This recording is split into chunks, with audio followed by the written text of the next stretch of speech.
இங்கே பாருங்க, நான் வந்து தண்ணி இருத்துட்டு நல்லா பிழிஞ்சு எடுத்துன்னு வந்திருக்கேன். தண்ணி இதில் வர இந்த மாதிரி பிழிஞ்சு எடுத்துட்டு அதுக்கப்புறமா சமைக்க ஆரம்பிங்க, அப்போ நல்லாயிருக்கும். இப்போ எண்ணெய் காஞ்சிடுச்சு. இது வந்து பட்டை லவங்கெல்லாம் போட்டுக்கலாம்.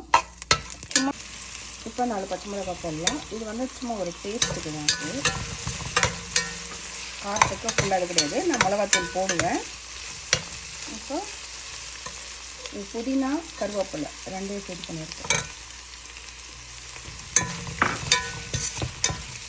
இது அப்படியே இப்போ வெங்காயம் பச்சை மிளகாலாம் வதங்கிடுச்சு ஓரளவுக்கு. இப்போ தக்காளி போடணும்.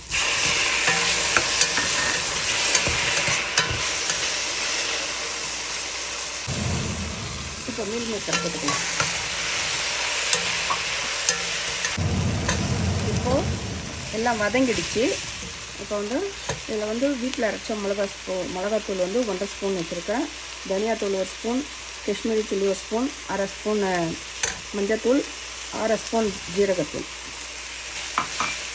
அப்புறம் இது வந்து பிரியாணி மசாலா 1 ஸ்பூன். உப்பு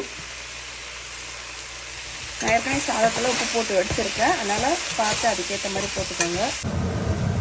கொஞ்சம் தண்ணி ஊற்றிக்கலாம். அது மசாலா நல்லா அந்த பச்சை வாசனைலாம் போகணும்.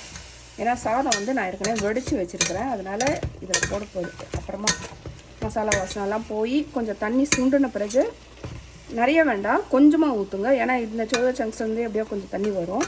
இந்த மசாலாலாம் வாசனை போனதுக்கப்புறமா நம்ம சாதம் போட்டுக்கலாம். பாஸ்மதி ரைஸ் வெடித்து வச்சுருக்கேன். பாஸ்மதி ரைஸ் ஒரு 90% வேக வைங்க, நிறைய வேக வைக்காதீங்க, அப்புறம் குழன்னு ஆகிடும். ஏன்னா நம்ம இது போட்டு கலரை போகிறோம்ல, இதை போட்டு கலரிட்டு காமிக்கிறேன். இப்போ லாஸ்ட் அண்ட் ஃபைனல் டச் என்ன பண்ண போகிறோம், ஸ்பூன் நெய். உங்களுக்கு பிடிச்சதுன்னா 2 ஸ்பூன் கூட போட்டுக்கலாம். ஏன்னா நெய் வந்து குட் கொலஸ்ட்ரால் தான். கண்டிப்பாக டெய்லி 1 ஸ்பூன் சாப்பிட்ணும். நம்ம நேரடியாக சாப்பிட முடியாது, அது மாதிரி சாப்பிட்ல போட்டுக்கலாம். அப்புறம் முந்திரி பருப்பு இது ஃபஸ்ட்டே போடணும், மறந்துட்டேன்.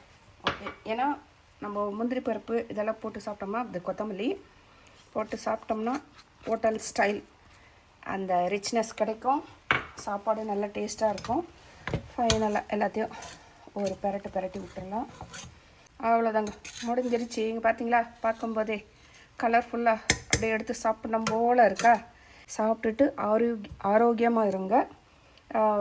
என்னுடைய சேனலில் போயிட்டு நிறைய வீடியோஸ் போட்டிருக்கேன், அதையும் பாருங்கள். ஒரு லைக் பண்ணுங்கள், ஷேர் பண்ணுங்கள். புதுசாக வரங்க சப்ஸ்கிரைப் பண்ணுங்கள். Thank you so much.